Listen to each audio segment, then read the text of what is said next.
Oke, baik. Assalamualaikum warahmatullahi wabarakatuh. Kali ini saya akan sedikit menjelaskan tentang perubahan lingkungan dengan saya Syahrul Ramadan dari kelas Biologi B semester 6. Apa itu perubahan lingkungan? Perubahan lingkungan adalah suatu perubahan yang ada di sekitar kita, baik komponen biotik ataupun komponen abiotik. Komponen biotik ialah komponen yang hidup di sekitar kita, seperti manusia, binatang, tanaman. Dan komponen abiotik itu yang ada di sekitar kita tapi tidak hidup, seperti tanah, air, cuaca, dan suhu. Kemudian di sini ada standar kompetisi seperti itu.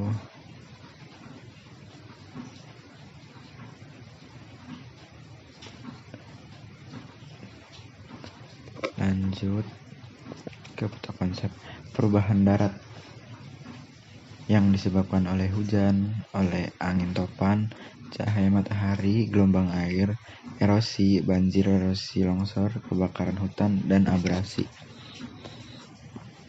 1. Penyebab perubahan lingkungan fisik oleh angin. Sebenarnya angin terjadi karena adanya perpindahan udara.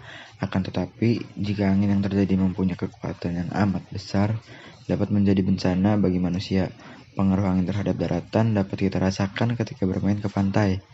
Pada siang hari, daratan akan lebih panas daripada lautan. Hal ini menyebabkan udara bergerak dari lautan ke daratan. Peristiwa ini dinamakan angin laut. Dan sebaliknya, pada malam hari terjadi angin darat. Angin darat terjadi karena udara bergerak dari daratan ke lautan.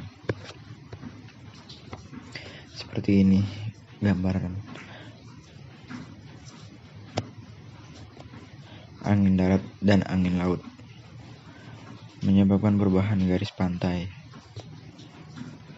2. Penyebab perubahan lingkungan fisik oleh hujan. Hujan memberi banyak pengaruh bagi kehidupan manusia. Pengaruh yang menguntungkan misalnya air hujan dimanfaatkan petani untuk mengairi sawah.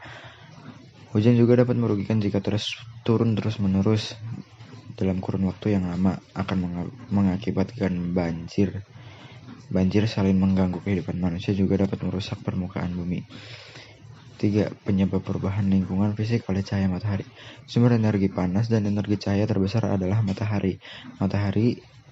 Panas matahari dan air hujan yang terus-menerus akan mengakibatkan lapisan batuan menjadi lapuk. Panas matahari juga dapat mengakibatkan kebakaran hutan.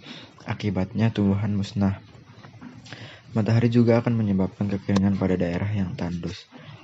Panas matahari yang demikian kuat dapat menimbulkan bara api yang membakar ranting dan dedaunan yang kering. Panas matahari bersama dengan air hujan dapat mengubah bentuk permukaan bumi.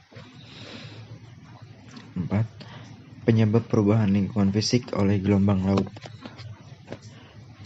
Pengekesan pantai yang disebabkan oleh gelombang laut dinamakan abrasi. Abrasi dapat merusak batu karang dan menghanyutkan pasir pantai. Pengaruh perubahan lingkungan fisik terhadap daratan oleh erosi. Erosi harus dicegah karena erosi yang terjadi terus-menerus dapat mengakibatkan tanah menjadi tandus dan gersang, sehingga tidak subur lagi jika ditanami. Jika tanah sudah tidak bisa ditanami, maka semua makhluk hidup tidak akan memperoleh makanannya, ataupun dapat mengurangi oksigen bagi kehidupan.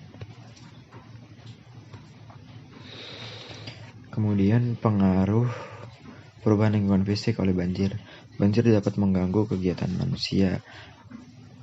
Seperti kita berangkat sekolah, berangkat kuliah, atau berangkat kerja, beraktivitas, misal bertemu dengan teman-teman, seperti itu.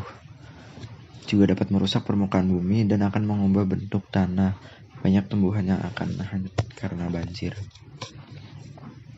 8. Pengaruh perubahan lingkungan fisik oleh tanah longsor.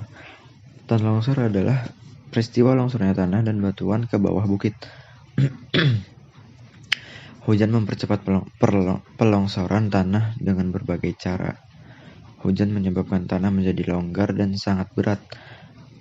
Ada peristiwa longsor yang hanya lapisan luar yang terlepas dari lapisan tanah. Ada sejumlah batuan ikut meluncur sehingga menimbulkan kerusakan. Cara pencegahan kerusakan lingkungan yang disebabkan oleh erosi. Membuat terasering, sungai dan pada tanah yang miring, tidak menebangi pohon di hutan secara liar, mengadakan reboisasi di tanah yang gundul, mengadakan hutan lindung di lereng-lereng gunung. Cara pencegahan kerusakan lingkungan alam oleh abrasi. Tidak membangun gedung-gedung di daerah pantai, tidak menebangi pohon di sekitar pantai, mengadakan reboisasi pohon-pohon yang tumbuh di sekitar pantai, tidak merusak batu-batu karang yang berada di sekitar pantai, membuat pemecah tembok berupa tembok beton sepanjang pantai. Seperti ini kurang lebih. Batu-batuan begini bisa kita lihat di Pantai Kejawanan dan pelabuhan ada. Cara pencegahan kerusakan lingkungan alam oleh banjir. Membuat sistem pengairan yang baik, seperti membuat tanggul dan jangan membuang sampah sembarangan.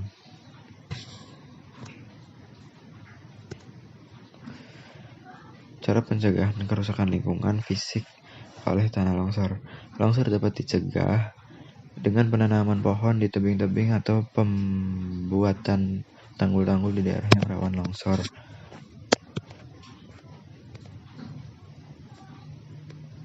Sekian dan terima kasih.